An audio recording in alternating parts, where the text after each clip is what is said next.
Anaandika Godbless Jilema. Taarifa za uongo na mateso na mauaji ya raia. Mwaka 2011, jijini Arusha, kulitokea sakata zito la mauaji yaliyosababishwa na polisi kufuatia maandamano ya wananchi waliopinga uchaguzi meya feki wa Arusha mjini. Tukio hilo liliacha majeraha makubwa katika mioyo ya wananchi na maswali mazito kuhusu matumizi ya nguvu za dola dhidi ya raia wasio na hatia. Katika mazingira hayo, waziri mkuu wa wakati huo, Mizengo Pinda, aliwasilisha taarifa bungeni ambayo haikuwakilisha ukweli kamili wa kilichotokea Arusha. Nilihisi dhamira yangu ya uongozi na uwakilishi wa wananchi inanitaka nisikae kimya. Nilisimama hadharani na kusema wazi kuwa taarifa hiyo ilikuwa ya uongo. Nilimwambia waziri mkuu kuwa alidanganya bunge na kwamba uongo aliousema angeweza hata kumfundisha shetani mbinu za uongo. Nilisisitiza kuwa nilikuwa na ushahidi wa kuthibitisha nilichokisema.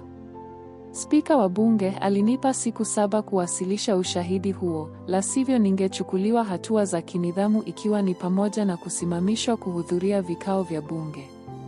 Nilimjibu spika kuwa sikuhitaji siku 7. Nilihitaji muda mfupi tu kutoka nje ya ukumbi wa bunge, kwenda hotelini na kuleta ushahidi mara moja. Ilikuwa hali ngumu na yenye mvutano mkubwa wa kisiasa, lakini nilikuwa tayari kubeba gharama ya kusimama upande wa ukweli. Baada ya bunge kuahirishwa mchana, waziri mkuu alituma wasaidizi wake wanitafute, akitaka nionane naye ofisini kwake. Niliitikia wito huo. Tulipobaki wawili, aliniambia kwa sauti ya utulivu lakini yenye uzito, Lema, umeniita muongo hadharani kwa sauti kali sana. Unadhani uongo wangu ulikuwa upi? Tafadhali nieleze. Nilimweleza kwa kina kila nilichokijua kuhusu sakata la Arusha. Alisikiliza kwa makini, akashika kichwa kwa mshangao, kisha akasema kwa unyenyekevu mkubwa, sasa nimekuelewa. Hatuhitaji kuendelea kulumbana ndani ya bunge. Wewe potezea, nami nitamjulisha spika asikufuatilie suala la ushahidi. Nitakuja Arusha kushughulikia jambo hili kwa kina zaidi. Kisha akatoa kauli ambayo hadi leo naona ina uzito mkubwa kwa mustakabali wa nchi yetu.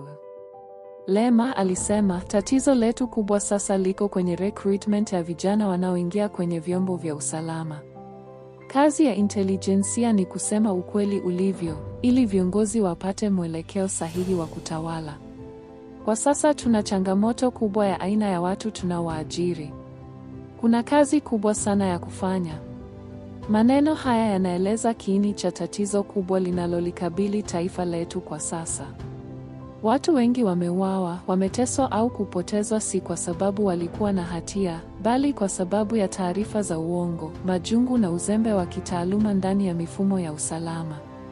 Wapo wanaoandika au kuwasilisha taarifa nzito na uongo za kiintelijensia bila uchunguzi wa kina, wakati mwingine katika mazingira yasiyoheshimu hata thamani ya uhai wa binadamu. Mwaka 2020, nilipokuwa natoroka nchini, nilikamatwa nchini Kenya.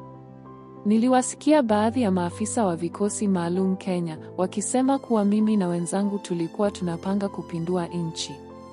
Mke wangu Neema alisikia maneno haya ya uongo katika masikio yake. Kwa huzuni na hofu, aliniuliza, Godbless, ni kweli ulikuwa unataka kupindua nchi? Nilimtazama na kumjibu kwa utani, labda kama nchi hiyo ni wewe, mimi naweza kukupindua wewe tu mpenzi. Huu ni uongo mtupu. Usiogope uongo huu, tutashinda tena. Andiko hili si kwa ajili ya kulalamika, bali ni wito wa kutafakari. Taifa lolote linalojengwa juu ya taarifa za uongo hujenga msingi wa damu na machozi. Ukweli, hata unapoumiza, ndio pekee unaoweza kuokoa maisha na kulinda heshima ya nchi. Taarifa za majungu, uongo, umbea na ulevi zimeumiza watu wengi sana kibiashara, kijamii, makazini, na wengine wamefungwa na hata kuuawa bila hatia yoyote.